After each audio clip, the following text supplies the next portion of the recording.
Vous pensez que c'était fini, mais non, on reste toujours dans le premier arrondissement.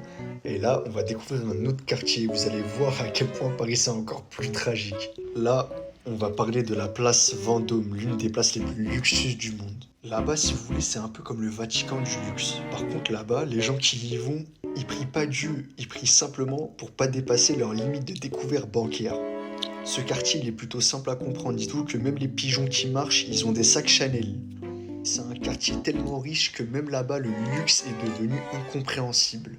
C'est le genre d'endroit où quand on y va, en regardant les prix qui sont affichés derrière la vitrine, on se demande qui peut réellement se payer ça. Mais là-bas, des magasins, il n'y en a pas. Excusez-nous, c'est des boutiques. Et leurs vitrines, c'est de vraies provocations. Non, sérieux, entre vous et moi, on est tous déjà passés par là, du moins en tant que banlieusard ou parisien. À mon avis, vous avez déjà dû voir des montres là-bas. Les montres, elles sont incrustées de diamants.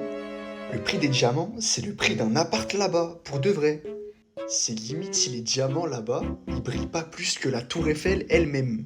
Dites-vous, moi si je passe en caisse là-bas, le seul truc qui sera bon sur le lecteur de carte, ça sera mon code. Le reste, ça va afficher solde insolvable. C'est tout.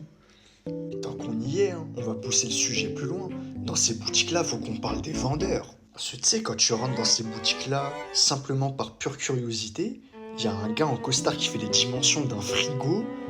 En costume 3 pièces, il t'analyse de la tête aux pieds, pire que la BAC.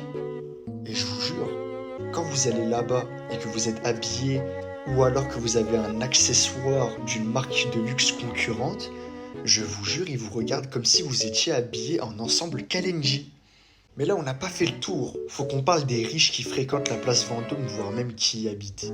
J'ai l'impression que ces gens-là, c'est littéralement des extraterrestres. Parce que la place Vendôme, c'est un monde parallèle, c'est le multivers. Là-bas, tu peux croiser des milliardaires russes, tu peux croiser des princesses saoudiennes, et pas que. Des influenceurs qui posent devant l'hôtel du Ritz, alors qu'ils ont jamais goûté un plat là-bas, jamais passé une nuit là-bas.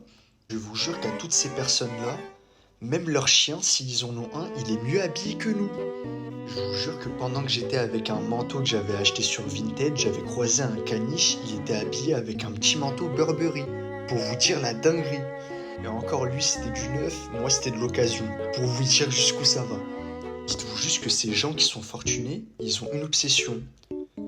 C'est briller encore plus que la tour Eiffel. En fait, ils veulent devenir un sosie de la tour Eiffel, pour de vrai.